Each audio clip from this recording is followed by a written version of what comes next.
Today I'll be showing you how to make a little keychain pouch that I make as a makeup bag, but a tiny version, same thing. First you'll cut out a 6x8 piece of fabric, and then you will do whatever quilted design you want to do. I just did straight lines and I measured them to be 1/2 inch apart. I do this with a ruler with the small fabric, that's the easiest way, and I use a Frixion pen. It's a heat erasable, so after I'm done sewing the lines, I just iron them off. Here I'm putting the batting in. It's just some cotton, thin cotton batting, and then I'll be sewing over those lines that I drew.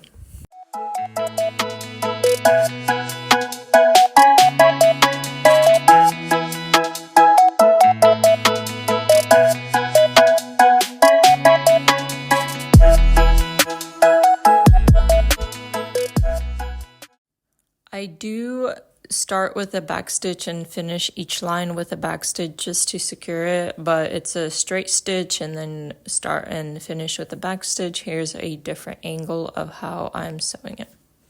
Then once your lines, your quilted pattern is done, just cut off the excess batting that you have, if you have any, and then you'll iron off those lines.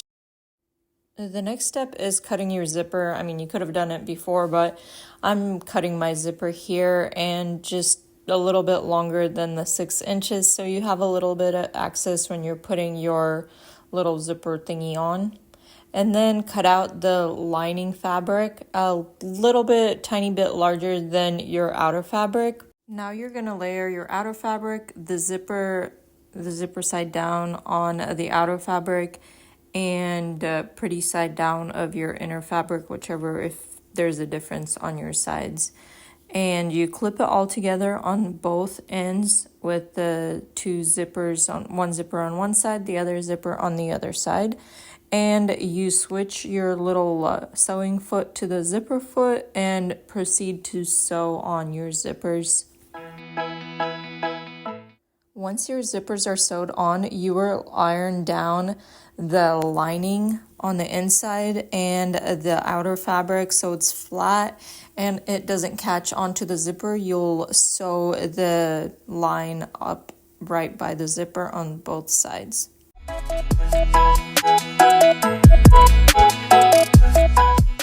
After you're done with all that, you'll just put your little zipper clasp thingy on and you just slide it on. It makes it easier when one side is longer and one side is shorter. And then you'll flip your little bag inside out. You'll want to lay it down and make sure the zipper is in the middle. And if you want little loops on the edges by the zipper, you'll put those in right now. On one side I'm just doing the strawberry design pattern, and then on the other side it's my brand name, and you put those in right where the zipper is and clip the two sides together and make sure that all the edges are even and sew down on the edge line, and then cut off the excess fabric and zipper.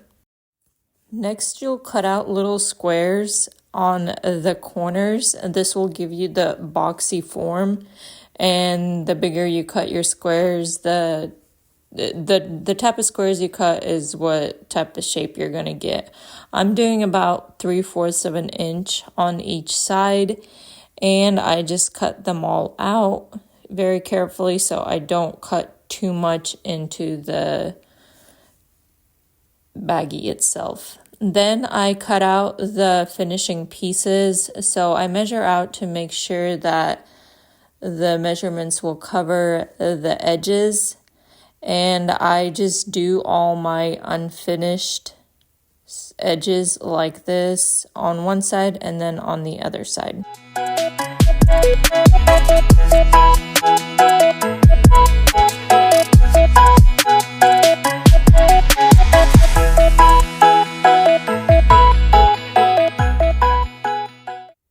Finishing your edges like this does give your piece a much more finished and professional look. You certainly don't have to do that, but it makes it look prettier. And you just do both sides and then cut off the excess on the ends.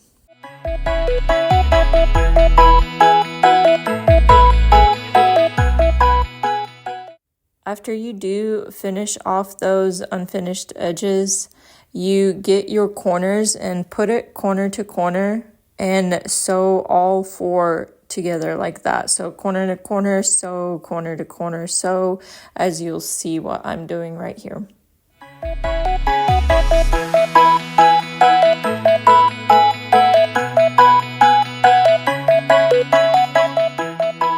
The corners are sewn together. You'll do the same thing for the edges, just finish them off so it gives it a more finished and cohesive look.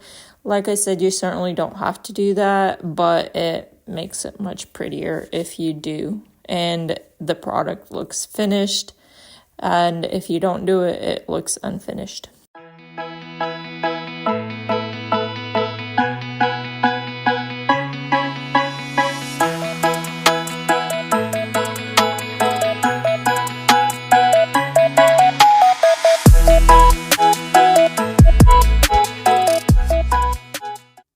Once your edges are all complete and you finish them off, making them look pretty, you are ready to flip the project outside in, and make sure to get all those corners. Sometimes go in with a pointy object so they're all put out and give it that boxy form, and you're ready to use it for whatever you want. Thank you so much for watching. I hope this was helpful and you'll be able to make your own piece, and subscribe if you want to see more tutorials on sewing or other projects that I have coming in the future.